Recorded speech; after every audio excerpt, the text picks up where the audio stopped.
due respect and my salute to our professor, Professor Vidal Patino Jr., and of course to my dear classmates in Ped Elect 1. Good day to you all. So last week, I wasn't able to deliver this report since I also attended a 1 week seminar. So that's all about our in-service training. And we are mandated and obliged to stay for that 1 week seminar from Monday to Friday. So I hope you understand my situation. So this morning, we are tasked to report about intramural program.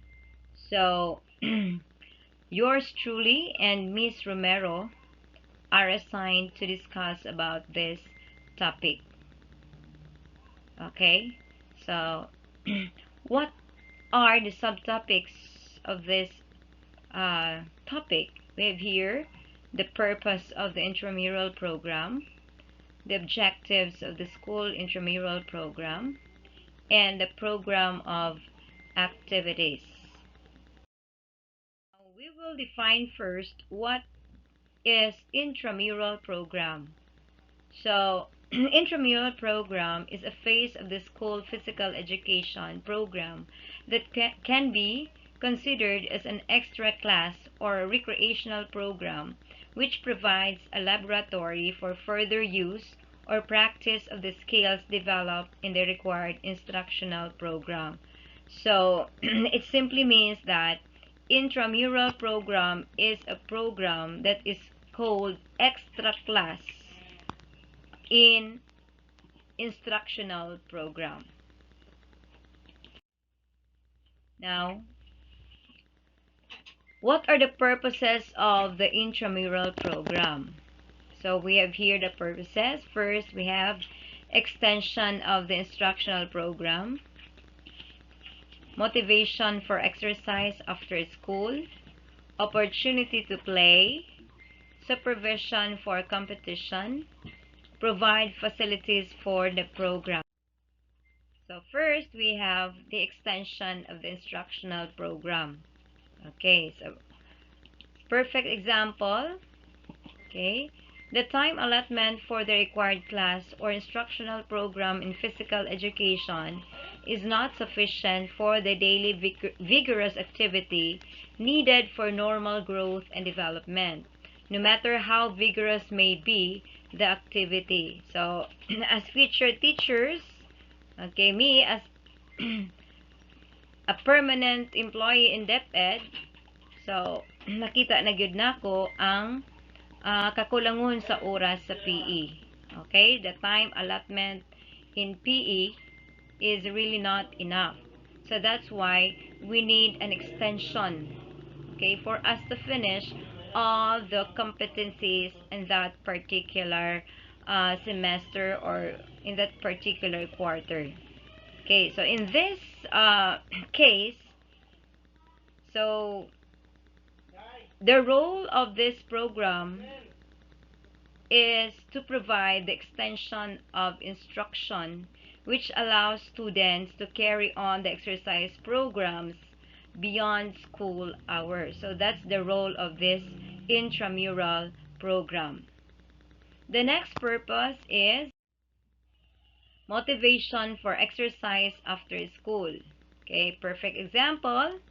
Okay, the activity skills are learned during the instructional period, but the students may find it difficult to use such skills in an actual game situation.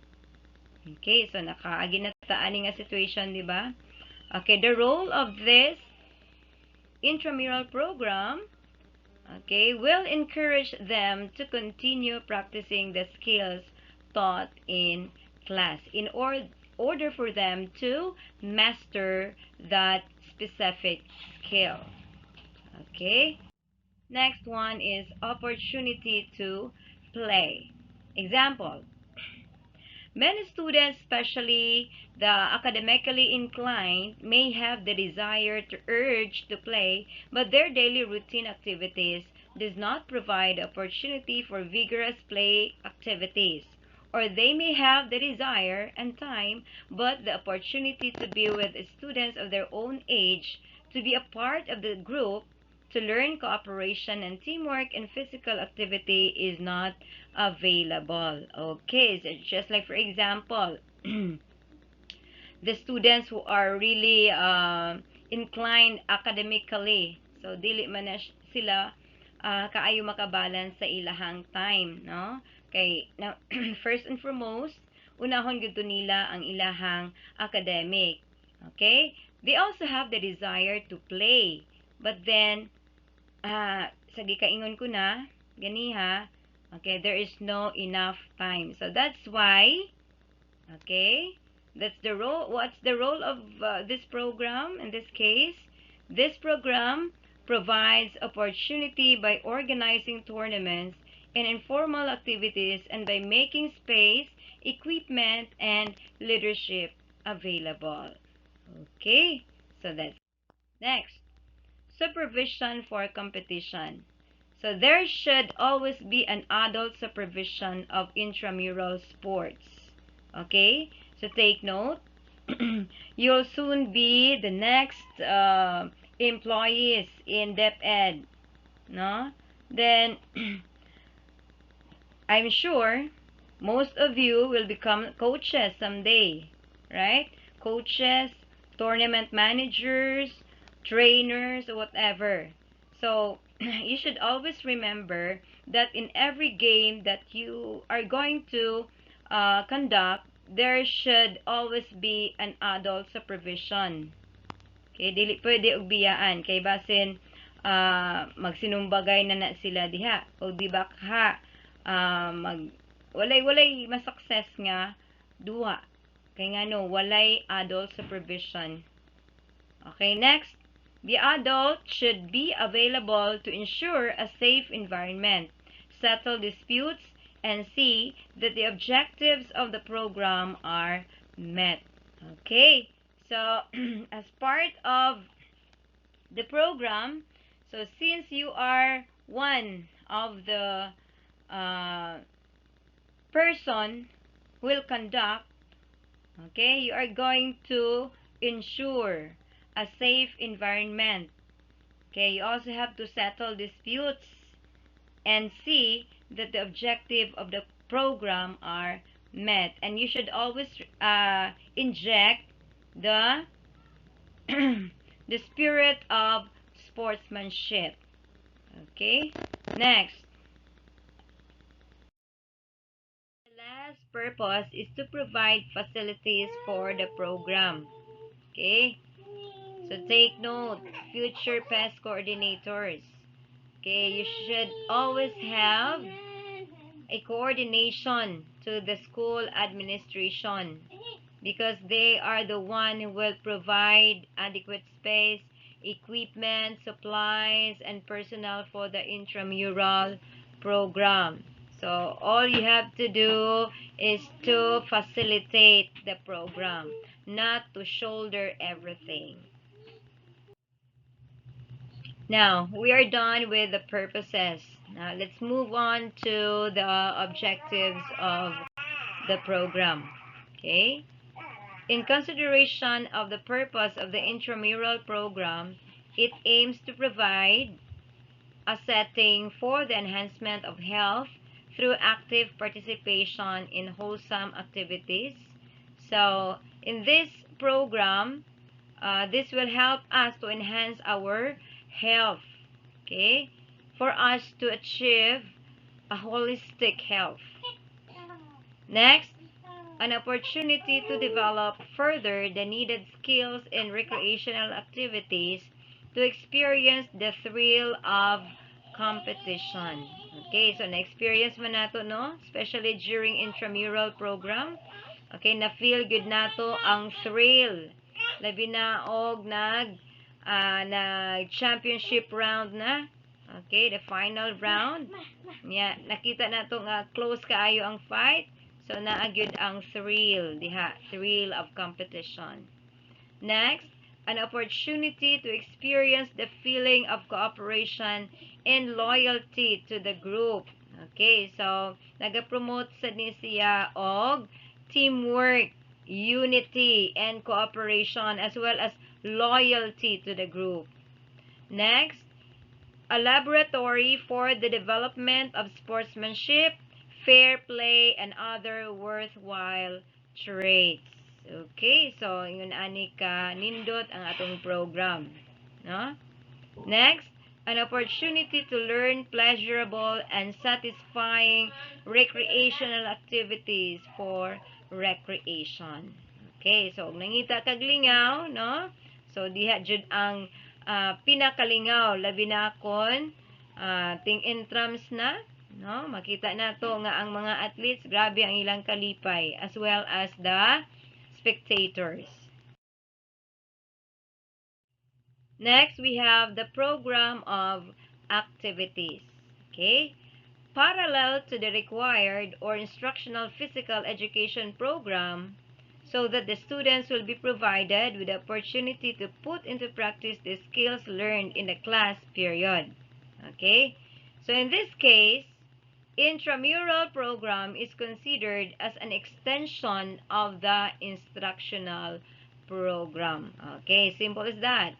Okay, again, intramural program is just an extension of the instructional program. Now, the most common activities included in the intramural program are, okay, we have here number 1, group games that includes relays and races. The next one, dance and music activities that include vocal and instrumental music in all forms of dance activities. Next is gymnastics that include rhythmic exercises, floor skills, and apparatus exercises. Next is team sports, volleyball, softball, basketball, baseball, soccer, football, and others are example of team sports. Next, we have individual dual sports that include badminton, table tennis, lawn tennis, sipa, archery, bowling, arnis, sepak takraw, judo karate, track, and field. Next, we have here the passive and mental games. So, nga nung gi-consider man ni siya nga passive? Because this type of game is more on mental. Okay? Wala kaayo ta mag-exert og physical activities ani niya. So, it's more on mental aspect. So, that include chess, games, Chinese checkers, then puzzles, and sungka. Okay, all games nga, ang gi-enhance niya is our mental aspect. Now, here are the guidelines in organization and management of physical education and sports. Number 1, know the needs and interests of the clientele of the program. Okay, meaning to say, kung ang bata daghan kaayo og skill, so asa ang skill nga didto gid siya mi-excel, so didto siya ibutang. Okay, for example, grabe ka athletic yun ang bata.